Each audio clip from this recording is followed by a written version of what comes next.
Wrth i ni heneiddio, gallai'n gallu i gerdded, meddwl, gweld, clywed, cofio a rhoi sylw i wybodaeth a rhwyngweithio ag eraill newid. Mae ymchwil CADR yn canolbwyntio ar y ffactorau biolegol ac yn mynd i'r afael a materion sy'n ymwneud ag iechyd ein hymenydd. Rydyn ni'n edrych ar sut mae'n effeithio ar ein hymddygiad a sut rydyn ni'n meddwl, yn enwedig mewn perthynas a chyflyrau'r ymenydd fel gwybyddiaeth a Dementia.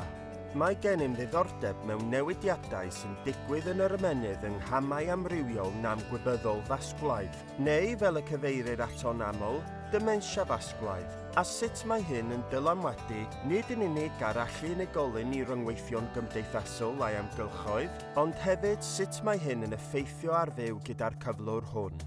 I ddarganfod mwy, cymryd rhan, ymwelwch â ni yn www.cadr.cymru.